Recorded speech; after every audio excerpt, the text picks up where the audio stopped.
All right, guys, rise up creators. It's your girl Drea here. I'm not even at home, but I just had this thought and I wanted to discuss it with you guys because there's so much doom and gloom going on. And, I'm looking at it as an opportunity to be positive about things, but I also need to do a disclosure. This is clueless tips, guys. I share whatever tips work for me and whatever tips don't, and I am in no way, shape, or form a lawyer. I cannot give you legal advice. Hi, She Loves Planners by Beverly. So you guys get the drill. I am not a lawyer. I can't give you legal advice on your channel. And even what I'm about to say to you, like what I'm thinking, like do your research, get advice before you jump on it. But what if the whole COPPA thing and all the fear, I'm seeing so many people actually saying they're no longer going to be doing YouTube. Like people are quitting YouTube altogether over this. And understandably, a lot of people are changing their content. If they do some of the odd family videos, they're kind of shying away from that. And I understand that.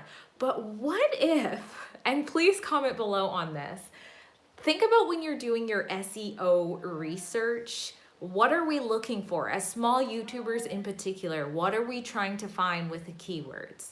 Comment if you can think of it right now. I'll give you a second. We are trying to look for non-competitive keywords, meaning it's not a highly saturated thing.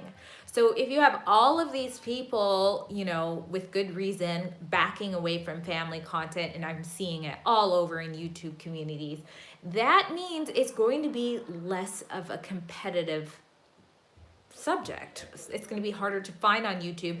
And we all know that YouTube favors new content in areas, right? If you put out a new video on something, they want that to succeed. They want fresh content.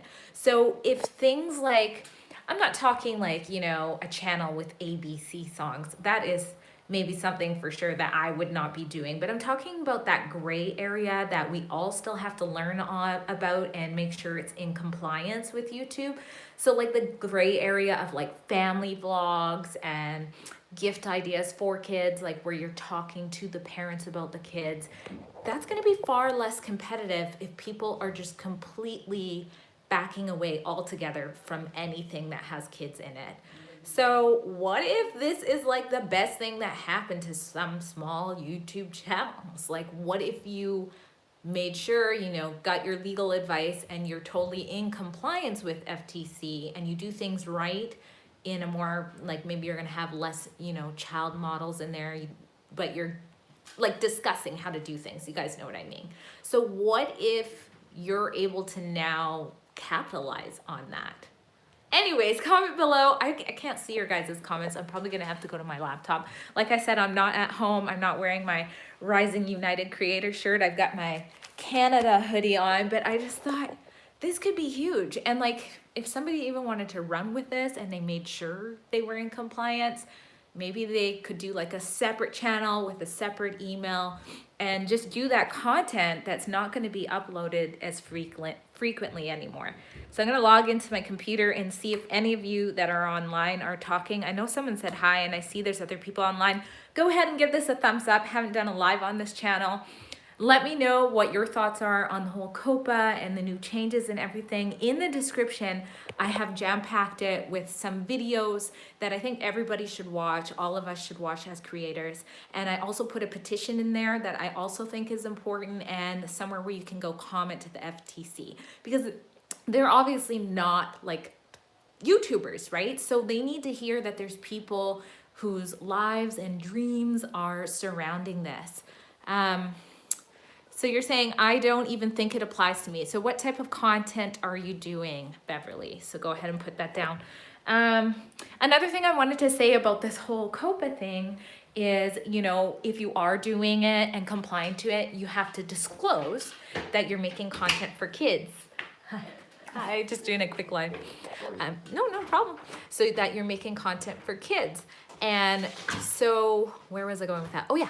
And then you lose things like your end screen, you lose your ability to go to playlists. But I just want to point out that you don't have those things on Instagram or Facebook. And you can earn, like I earn far more through sponsorships than I do through ads. So again, if you take COPPA as a good thing and kind of capitalize off of the fact that it's not going to be as competitive, and you do it legally and you do it right, maybe this could be a huge opportunity for someone. Okay, I got distracted. I said I was going to look to see if anybody's talking. But actually, I guess you guys aren't saying anything because I could read some of your stuff.